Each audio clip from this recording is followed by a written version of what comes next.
Joining us right now is Cary Claiborne. Always great to have him back on the show, the CEO of Adial Pharmaceuticals. Their ticker symbol is ADIL. Cary, always great to see you. Thanks for your time again. How are you, sir? Good to see you guys. Glad to be back. How are you? We're doing great, and I apologize for Sully's absence, but sometimes life gets in the way, and it's Mary and I. You're in very capable hands, as they would say, with the Allstate Insurance Company. Cary, let's first talk about some interesting news coming out of Congress and a new bill that I know you're very happy about and interested in. Yeah, we're really excited about this. Just last week, Congress passed a directive that the president signed.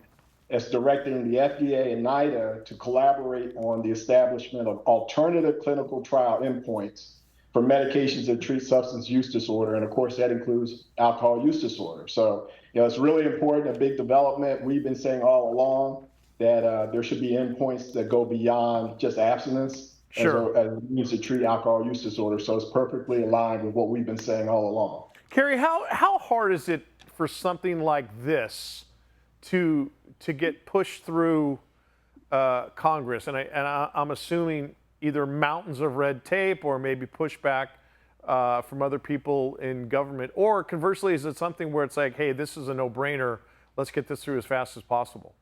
Yeah, I wish it was just as easy as just going up to Capitol Hill and saying you ought to do this. But You're right, it takes a lot of work. We've been saying this for years.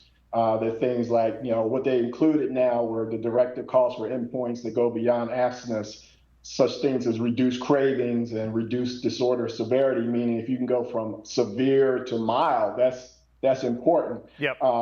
We've been saying that for a long time. Our studies were based on being able to show that, and it just took a lot of work within Congress. I was on Capitol Hill last week, as a matter of fact, or 2 weeks ago, actually. Really pushing the same thing with different, House of Representatives and senators to get them on board and get behind this. And not to say that we're the ones that got it done, but we've been saying it for a long time, as well as others. Getting FDA, NIDA to think more about that had a lot to do with it. So it was a long journey, but we're really excited that that it's finally been passed into law, and that should really be really important for companies like us.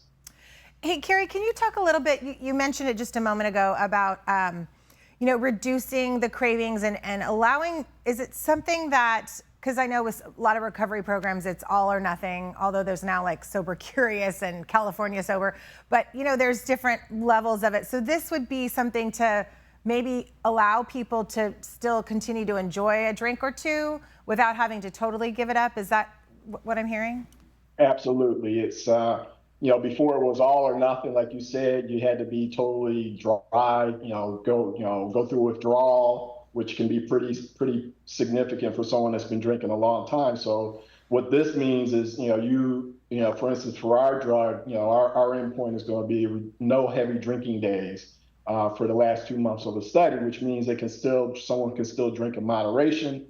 And that aligns with what a lot of people want to do. Is they don't want to have to try to distance themselves away from things where alcohol is being served. Because just about, imagine going to a Super Bowl party that just happened, and if there's alcohol being served and you're trying to stay abstinent, that's been a challenge for people. So what they try to do is stay away from stuff like that.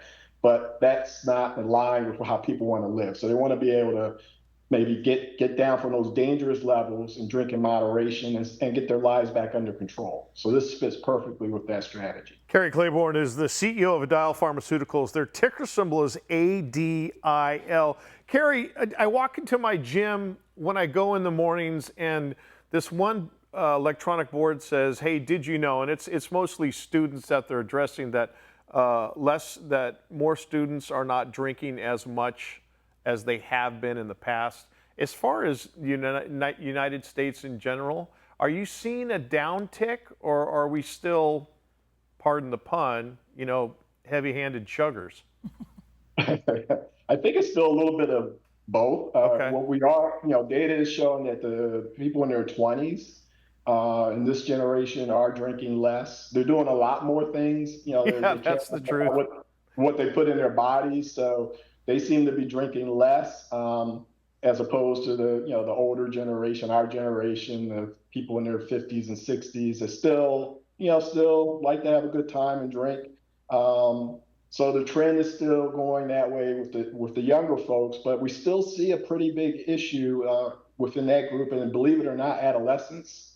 It's estimated at 775,000 kids between 12 and 17 are suffering from alcohol use disorder. So still a long way to go to get this under control. Well, and I read a stat that says alcoholism, and I don't know if that term is interchangeable with AUD, but it is a leading cause of death in our country. Is that accurate? It's what they say is leading risk factor for death, especially for people 18 to 49. So it's still very high. And you're right, alcoholism is sort of the old way it was discussed. Now it's more of a disorder to make it more realistic in terms of being a disease, something that's going on in the brain. But it's really the same thing. It's just someone that's struggling with the amount that they drink and can't get it under control. Cary, with what happened in Congress and how entrenched Adial Pharmaceutical is with AUD and the families and the people that suffer from it, with what Congress did, does that change the trajectory for you guys as far as the road's concerned for 2026? It's a great question. It's the same road, but I think there are going to be less obstacles and speed bumps along the road because of that, because we think this really enhances our regulatory path. It reinforces our strategy, to address this substantial unmet need, and hopefully, because of the more focus on it. And we spend a lot of time up on Capitol Hill, talking about AUD and how it's affecting the military. There's so many veterans that suffer from it. And someone pointed out that, as opposed to opiate use disorder, which typically affects veterans when they come home from the war, because maybe they got on painkillers and got addicted that way. AUD typically is happening while they're in service. So we think that, this is going to hopefully enhance, the regulatory strategy for us and allow us to at least have less obstacles along the way getting there.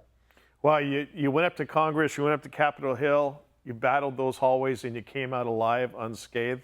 You look pretty good for someone who had to deal with the swamp there in Washington, D.C. Cary Claiborne, CEO, Adial Pharmaceuticals, ticker symbol ADIL, making big strides for all those suffering from alcohol use disorder.